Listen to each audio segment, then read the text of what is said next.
Ninjye tubana rero umunsi ku munsi kuri KJ Hot Podcast muba muri kumwe nanjye Niki Karenzi n'abantu ngenda ntumira batandukanye. So guys, rero uyu munsi ngenda ndashaka kubabwira ikintu kimwe, ndashaka kubigisha kwikunda. Iyo wikunze ibintu byose bigenda uburyo ubishakamo. Kwikunda bikurura amahirwe, kwikunda biguha amahoro yo mu mutima, kwikunda biguha kumererwa neza. Ariko umuntu utikunze ntago wakunda undi muntu, iyo umuntu atikunze ntago ashobora gukunda undi muntu. Urumva se we waba wiyanze ukagira undi muntu ukunda? Oya, ntago bibaho. So rero uyu munsi ndashaka kubigisha ku kintu kijyanye no kwikunda. Guys, mwikunde ku buryo abandi bantu bazajya bakubona ikintu bakubwira ati iriya ni inenge, ubabwira ati ubu nibwo bwiza bwanjye, kubera ko icyo kintu ufite na wundi muntu ugifite.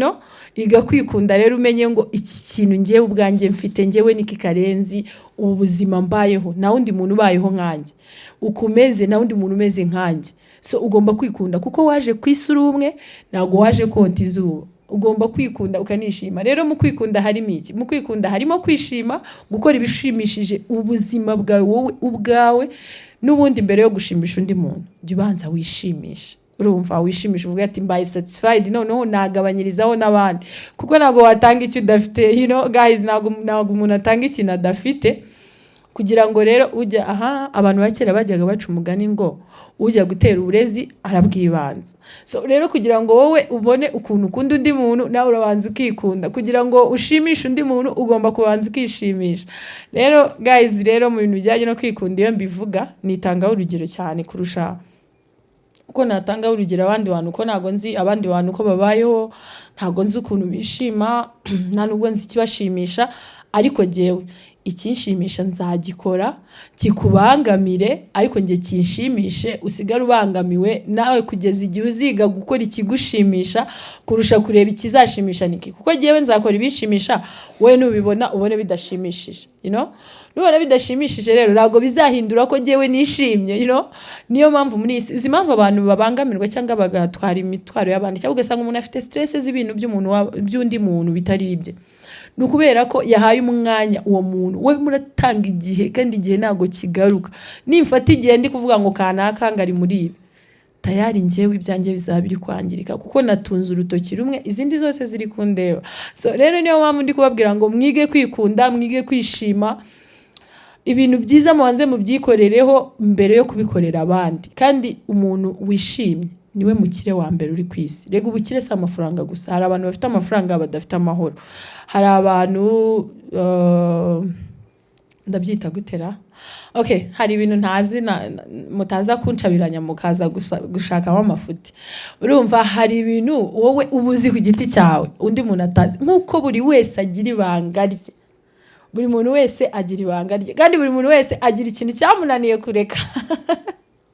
Guys, ni n'umupasiteri, n'umukristo usanzwe, n'umuturage, n'umuntu usanzwe, buri wese agira ikintu cyamunaniye kukireka. Urikumva? Kandi atabwira abandi bantu, yibitseho. Buri wese ku isi agira ibanga, niyo ryaba rimwe ryiwe bwite, atajya abwira abandi bantu. Rero ibanga rya mbere ugomba gukoresha wowe kugira ngo wirinde iby'abandi, iga kwishima nshuti yanjye. Kwishima bitanga amahoro, bitanga umunezero, birakunyura, uribyibuhira, uba wimereye neza. Iby'abandi ntago babikurira. Njyewe uriya nimujya mumbona mujye mumenya ko ibintu by'abandi bitaba bindeba pe. Ibindeba ni ibyo kubafasha kuba batera imbere. Ibindi ishyari nagira ni ishyari ryiza. Ntago nshaka kugira ishyari umuntu ngo yageze kuri ibi ngo kanaka ngo oya. Ahubwo ni ati biriya biboro wabigizeho gute bro? Nanjye ndabura, nanjye nkora ako kantu. You get? So guys, rero njye nzajya mbaho utuntu tw'ubwenge mbaganirize. Umunsi ntabazaniye umutumirwa, umunwa wanjye uri ready kubatamo, mukajya mugenda mukitoranyiriza mukavuga ati utu ngutu tungiriye akamaro, utu nta kamaro tungiriye. Rero niyo mpamvu ntangiranye no kwikunda, kuko ndahamya nashidikanya ko ibintu byose uyu munsi ngenda ngeraho nuko yako nikunda. Urumva ishaka kubaho ubuzima bwiza uraburwanira, ishaka kubaho neza urabirwanira. Ikintu cyose ushaka iyo ukirwaniye ukakigeraho umererwa neza. So guys, as I was saying, rero njyewe ndikunda, n'umunwa wanjye ntago mizigera mugira irungu, as long as I'm here. Kereka nimbyuka nasaraye cyangwa nkarwara, ariko nzajya ndwara mbafitiye nk'agastoke. aha nk'uko nababwiye rero mugomba kujya mwikunda kuko iyo wikunze n'abandi baragukunda rega iyo wikunze uniyitaho. So rero ndakomeza ndabaha udustori dutandukanye ndagenda mbahereza utuntu dutandukanye mbagira inama mbabwira n'ibindi bintu bya danje ku kijyanye na sinema. Rero mbabwire buriya hari abantu bafata sinema nk'akazi ngo abakobwa bakina sinema ngo ni indaya menya ngo bari ibirumbo menya ibiki. Ndashaka gushyira umucyo kuri ibi bintu rero. Ibi bintu bya sinema murabyitiranya, aka ni akazi kinjiza amafaranga kuri rwa rwego. Urumva umukobwa ukora uri muri sinema kereka utazi kuyakoresha neza, kereka utazi gukoresha amafaranga ye neza akayajyana mu bindi, ariko sinema ni ikintu, ni akazi umuntu wese yakora, ni akazi cyane cyane ko rega sinema no kugira ngo nawe ijyemo n'ubuhanga. Buriya rero akazi kose umuntu akora aba agomba gushiramo, agomba kuba harimo n'ubuhanga, kuko uzi gukina uri umurozi utazi kuroga, cyangwa ugakina uri umuntu mwiza mu buzima busanzwe, uri umuntu mubi, ugakina uri umugome mu buzima busanzwe, muri make uhinduranya character. Rero ndashaka kubamenyesha ko sinema ni ubuhanga, n'umuntu yikina aba ari umuhanga, kereka bya bindi byo kuvuga ngo umuntu yabyutse ngo ashinze ngo nuze yo gukina sinema. Ariko sinema uburyo muyifata ndashaka kubishyiraho umucyo. Sinema ntabwo ari umwuga w'uburaya, mbivuge mbisubiremo, sinema ntabwo ari umwuga w'uburaya. N'amafaranga abantu bakorera muri sinema ndakeka indaya itatahana ku ijoro rimwe niba tugiye mu biciro, sibyo? Sinema ni akazi nk'akandi, ni nk'uko umuntu aba abyuka akajya gukora muri ofisi, undi nawe akabyuka agapakinga akajya gushutinga. Abo bantu babiri nubwo bahasoringa mu buryo butandukanye, ariko bahasoringa ibintu bimwe. Haso ziba ari zimwe, ni ugukoresha ubwenge cyangwa imbaraga. You never know, hari igihe bakubwira ngo urakina uterura umuntu kandi uwo muntu utari bumushobore, urumva urakoresha imbaraga. Hari ibyo bakubwira turakoresha ubwenge, bakubwira ati ugiye gukina ukora ibi ngibi, ugiye gukina upapura umugabo w'abandi. Ni urugero, niba ndi bukine mpapura umugabo w'abandi, urumva ngomba gushyiramo ubwenge kugira ngo nubibona abone ko Niki yakoresheje ubwenge kugira ngo atware uriya mugabo w'abandi.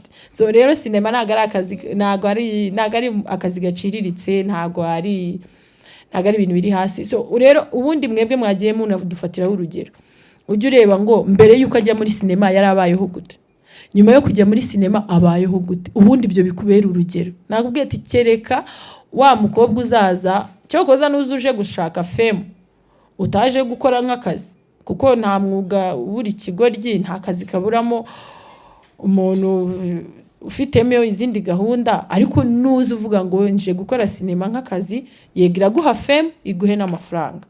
Ariko nuzi uvuze ngo uje gukora sinema ushaka fame, uzagushaka wese azagukoresha, namara kugukoresha hari igihe atakwishyura men, urumva ugashya ukagenda ukajyana iyo fame. Icyo gihe nibwo uzasanga wa muntu ushaka fame, urumva ashaka fame mu buryo bwose bushoboka, ni hahandi usanga we agenda gushakira amafaranga mu bundi buryo, akaza muri sinema yishakira fame yonyine, we akajya gushakira amafaranga muri abo bagabo wenda muri izo gahunda ziwe. Ni nk'uko n'umuntu akora muri banki. Ni urugero, urumva amafaranga akorera muri banki akayakoresha nabi, bikaba ngombwa ko ari bushaka andi, bikaba ngombwa ko ajya kwicuruza cyangwa gukora iyindi mirimo igayitse kugira ngo abone ayo mafaranga. You get? So niko no muri sinema rero bimeze. Hari uza ashaka fame adashaka amafaranga, kandi izina uba uri kubaka rirakugaburira. Izina uwubatse muri sinema rirakugaburira. Nk'ubu jewe izina ryanjye aka kanya niryo ringaburira. Niki Karenzi uriya mubwira muri comment ngo nushaka upfe, biriya mukora nibyo bingaburira still, nibyo bimpa kuba uwo ndiwe aka kanya, nibyo bimpa kuba munkurikira. Kandi ikindi nshaka kubabwira ko iyo dukina filime ntabwo tuba turi kwishimisha gusa cyangwa dukina ibintu biraho. Oya, harimo inyigisho, hari abantu bafite ingo zimeze kuriya. Anyway, ndiba ndababwira nkaho ari filime, wagira ngo ari filime namaze kubabwira. Okay, abantu benshi muzi mwene data, maybe I think hari n'izindi yego, ariko niyo mwatinzeho cyane, ni nayo nabonye mwankashije cyane. Ariko so biriya bintu dukora ni inyigisho kuri mwebwe. Ati gute uriya muniki uri muri cyane ko uriya niki uri muri mwene data atandukanye na niki uri hano muri podcast my ideas crack it. Uyu muniki ni umusazi, ni umuntu wisekera, ni umuntu utagira ibintu bimubangamira. Umva iyo ushatse kumubangamira araguhunga akakwihorera. Urumva ko abo baniki babiri baratandukanye. Namwe mujye mubareba, mujye mumenya Niki Karenzi ari wenjye, mumenye na Niki Keza wo muri mwene data. Abo ni abaniki babiri batandukanye nubwo bambaye umubiri umwe. Hariya mubona nkora biriya bintu mba nkorera Nyambo muri iriya filime muri mwene data. Iriya shusho nawe ishyire mu mwanya wa Nyambo, umugore mu rugo, umukobwa akaza inshoreke yari isanzwe iryamana n'umugabo wawe rwihishwa what the hell I don't know, rwihishwa. Urakoze seti. Urumva rwihishwa, urumva ubundi bikageraho amuzana mu rugo muri material room yawe usanzwe uraranamo n'umugabo wawe, ukabona bazanye muri real life. Reba buriya buzima, reba Nyambo buryo yihanganye, urebe ibintu byamubayeho. Wowe ishyire mu mwanya wa Nyambo wakihangana. Ni inyigisho nyine ubu reba ise nakora iki, se byagenda gute, se kwihangana bitera kunesha. Wenda Nyambo ari kunesha akakanya sinzi bikurikiye aho bigeze, Nyambo akakanya ari kunesha, sibyo?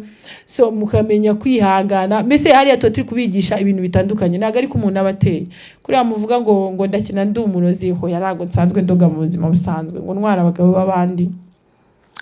Fitu wanje murakoze. So guys, rero ibintu tuba dukina ni inyigisho tuba tubaha. Ikindi, umwana wawe nakunda kujya muri sinema uzamuhe go ahead, ahubwo umwigisha uko abyitwaramo. N'abariya bavuga ngo muri sinema ngo basaba ngo ruswa ngo z'ibitsina ngo z'ibiki.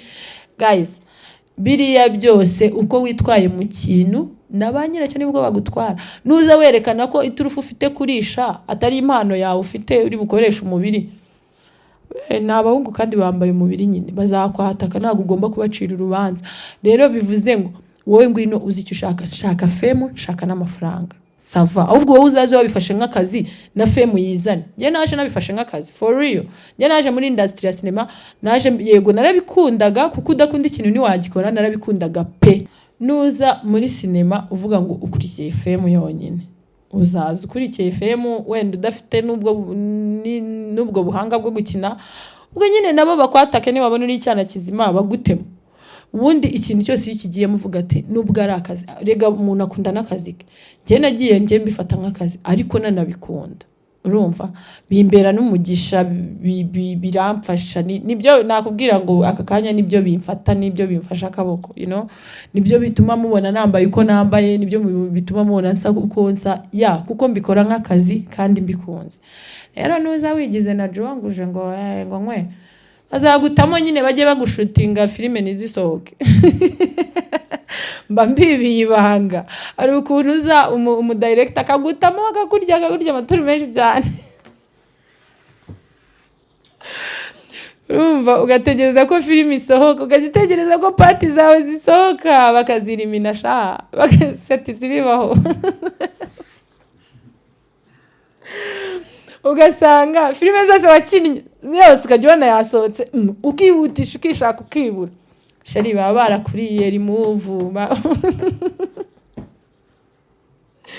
barakuriye remove graphe. Ikindi kandi nk'uko nababwiye ngo nafunga iyi podcast niyo kujya icamo ibintu byose ibiririyo ibiki n'ibiki abantu bamemukiye. Get ready guys, mwambara inkweto muzikomeze, nimushaka mungire ngo yago one more time naribi, ariko mufunge buti gikomando uko ndabata hanze ko numvisha atari nge mwaye mukenge nyine mufite abantu mwagiye mukira, abantu banyibye amacano, abantu banyimye ibintu byanjye nabishiye ngo babikore bakabiherana. Nago ndi bubavuga amazina ariko mbafitiye umwanya, ndabafite kandi n'ukuri nago mbika inzika ko ngomba kubata hanze kugira ngo iyo urunyanya ruboze, n'urunyanya ni ikirayi, iyo ikirayi kiboze ugikura mu bindi ngo bidapfa.